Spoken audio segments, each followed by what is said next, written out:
Hello everyone, welcome to the Phillip Siddiq Show.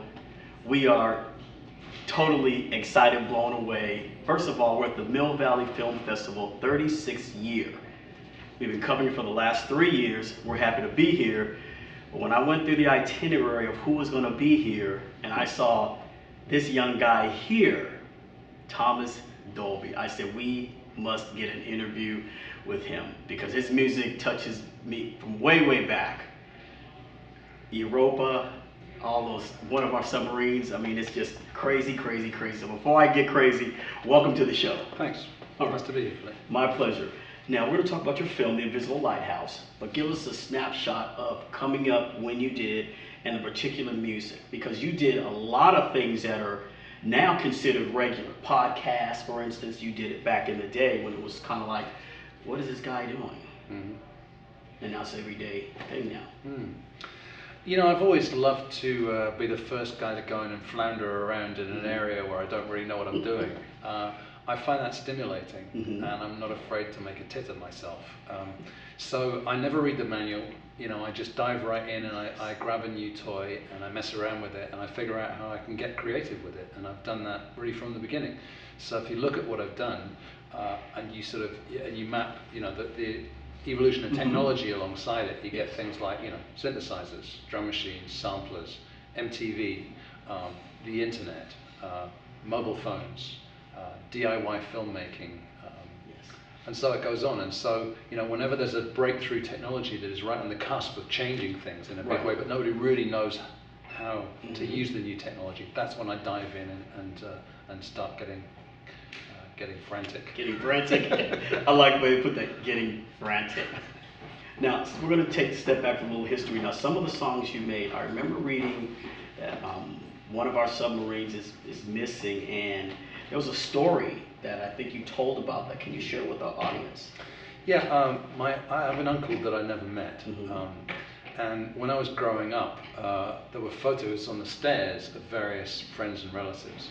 My dad, who was a great guy, was a classical professor of archaeology, and not exactly the sort of action man figure that a young boy of a certain age, you know, wants to idolize. But there on the stairs was this photograph of my Uncle Stephen in his British Navy uniform and cap. And every time I walked past it, I just had this it just conjured up this image of these submarines and sort of, you know, creeping around in the middle of the World War II. And so I wrote this song for him and about him years later, one of our submarines. In many ways, it's sort of a metaphor, though, for the whole demise of the British Empire. Excellent. I mean, when we would listen to those songs, and me personally, I would make pictures in my head of what you were singing, not being a submarine, but breaking it down. If there was one part, drinking heavy water from a stove. I mean, it's like an atomic reactor, and they're drinking water to stay alive, but the water's going to kill them. Yeah. I mean, it's definitely a sense of that, of being trapped, you know, in a spam tin. Yes. Now, The Invisible Lighthouse. Let's really talk about that one, because I think there's one thing you said in there that just caught my attention. Start work on new song, it's like saving your own life. What did you mean by that? Because I was thinking, well, okay, what did he mean by that? So what did you talk to us about that? Very often when I'm in a mood to start a new song, I just sit down at the keyboard, very quietly hunched over it, and I just start to noodle, you know. And it's a reflective moment, because in a way, when you start writing a new song, it's a new snapshot of your life, the way it is, you know, at this particular moment, and the new experiences you've had and the new emotions that have, you know, that have come over you.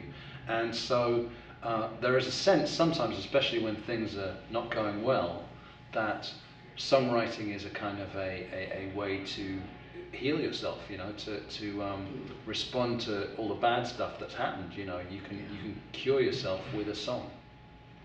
Interesting. Now, this film, you cut it, edited it, everything. How was that just new for you, or just like, I've done so much in my past, this should just be easy peasy? Well, I used to write and direct some of my own videos back in the day, and I loved the editing process. But in those days, it was film, you know, so you had all these clips, you know, hanging up on a rack, and when you made a decision, you know, you had to go ka-ching and glue it. Yeah, it was together a very, very deliberate decision. So often you would look at an edit before and you'd rock it back and forth, and you go, well, that's not going to work because his hand comes up right before the cut, you know. So, so you have to, you know, make very deliberate choices about a cut. And so I watched over the shoulder of a film editor as he was doing that, and really got a sense of the craft of it.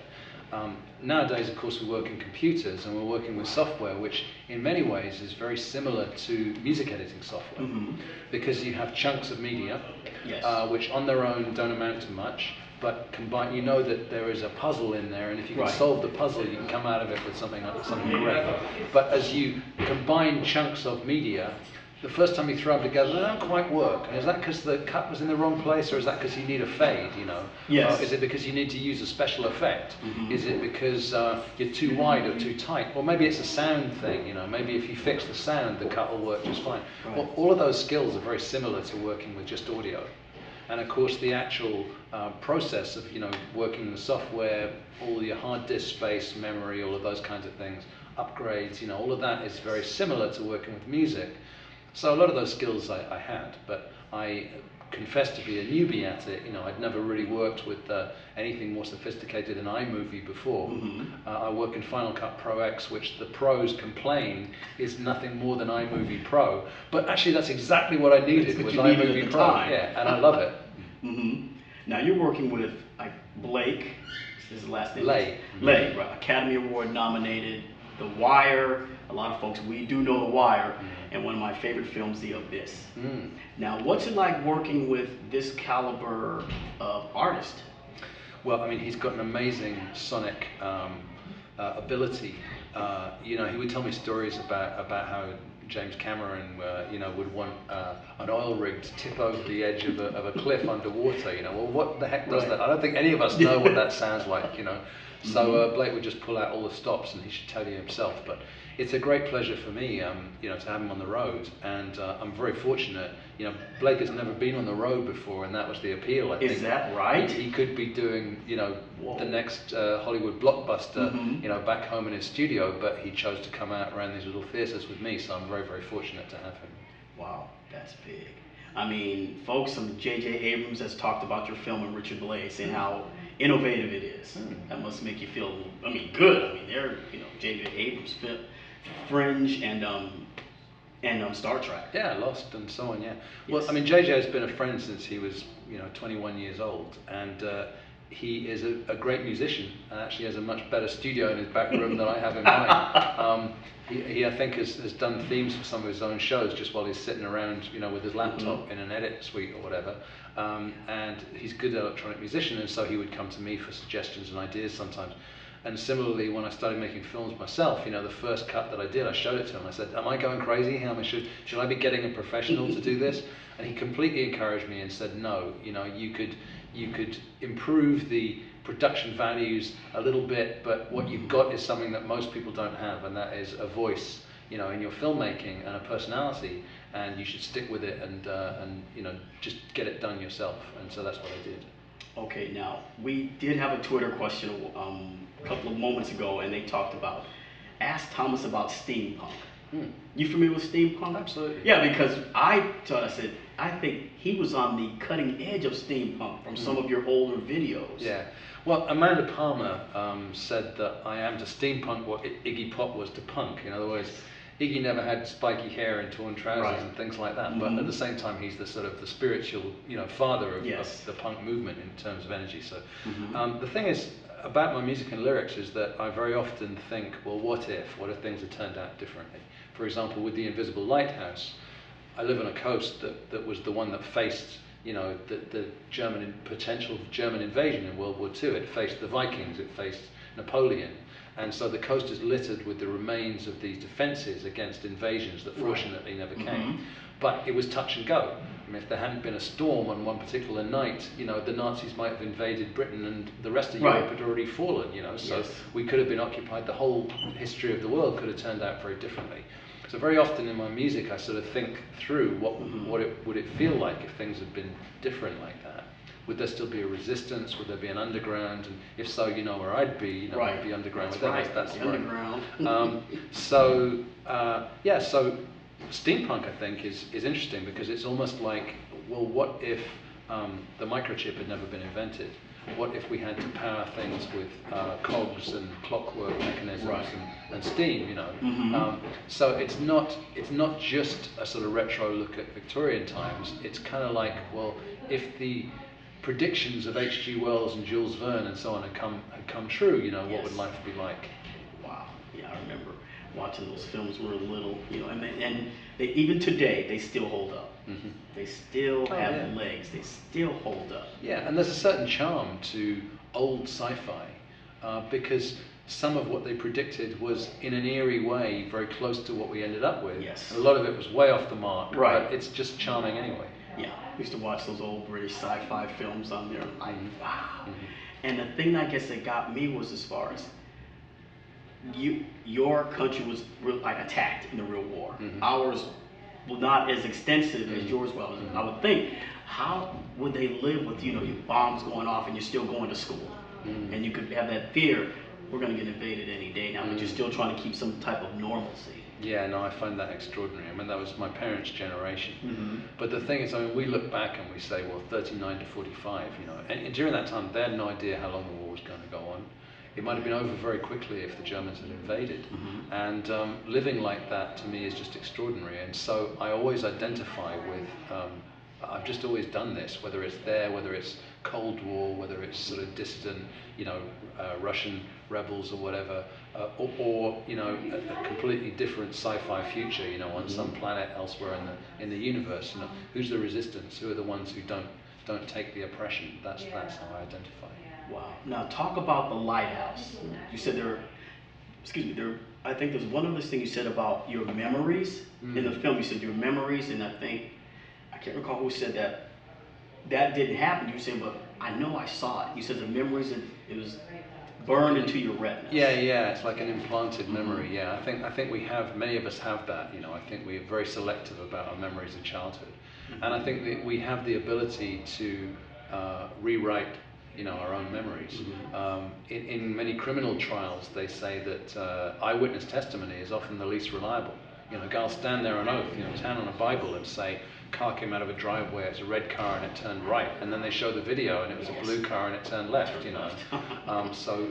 And it's not that he was lying, it was that he's rewritten his memory. So there's a lot of examination of that phenomenon in this film, because the act of turning off the lighthouse triggered lots of questions for me about my memory. You know, for a start, I remember that lighthouse beam as being this powerful, epic beam that lit up the clouds, lit up the trees, the buildings. On a foggy night, you know, it was really terrifying. And yet, when it closed down this year, it was this puny little blink, you know. And so I was starting to wonder whether, you know, whether I just had imagined that. There was a fire of this fantastic building when I was a kid that was used as a concert hall for the Aldeburgh Festival that was put together by Benjamin Britten, the British composer. And it burned to the ground when I was 10 years old at night. And I have this memory of looking across the marshes at the roof burning. But years later, my mum told me, well, I hate to break it to you, but you were nowhere near Suffolk that night. You know, you've heard the stories, you might have heard and seen it on the news, but you know, you were nowhere close. And similarly, there was an instance just close to where I live of 3 US servicemen having a close encounter with an extraterrestrial craft in 1980. And this, over the years, has become known as the British Roswell. And you know, their story has sort of become amplified over the years, and there are a lot of skeptics that believe that they're bigging this up so they'll be popular at sci-fi conventions and things like that. But it is quite possible that you know, they're telling the truth as they replay their memories. You know, they're telling us what they now remember, but what they now remember is in fact is a falsified version of what actually happened. Interesting. I see someone in the waiting the wings. Blake, come right on up, sir. We've kept this seat warm for you. Right. Hello. Hey, I'm good. How are you? Good. Good. Introduce yourself. We were just talking about the movie and your collaboration with Thomas. Right. And how did it come together? Well, Thomas and I have worked on various things together over the years. Music for some games, and there's various projects, some internet stuff, and A restaurant, a theme restaurant. we did a sound installation for Steven Spielberg's theme restaurant. But my thing is telling stories with sound and music. So I work as a music supervisor, a sound designer, a composer. You know, finding different ways to really just to tell stories with sound and music. Right. So this was the opportunity to do it live, to work with Thomas again, and to do this live on stage is very unusual, because most of my work takes place in dark rooms after the fact. Mm-hmm. And you're being quite modest, because you were Academy Award nominated. I mean, you did one film I love, The Abyss. That's my favorite film. Oh, really? The Wire. I mean, I'm like, okay, this guy's good. And I asked, I said, what was the allure of working with Thomas? But you already answered that you guys have worked together before. Now, he also shared with us, this is your first time on the road. Oh yeah. What's that like? Well, I don't know yet. We're just starting out. We'll see if we make it through 23 so dates. Yeah. But Do you snore? You can tell me that in a month. Okay. But it's not quite true, because as a teenager you were in like a traveling theatre troupe. That's true. Yeah, that's right. I spent time traveling around England and New England as well in the 70s, doing street theatre and done some busking. I did also straight theatre for a while as an actor, but it's been many years. He just took a little 35-year hiatus, right. And now he's back on the road. Right. Fantastic. Now, what can the audience expect to experience?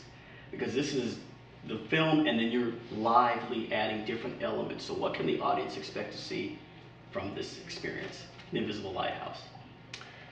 Well, it's not. I think it's not quite like anything anyone's ever seen before.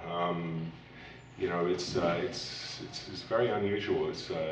There's film, there's music, there's sounds. We're doing some crazy stuff, and hopefully it all comes together into one coherent experience. But it's really not like anything else. There's elements of what Blake's doing which are traditional Foley.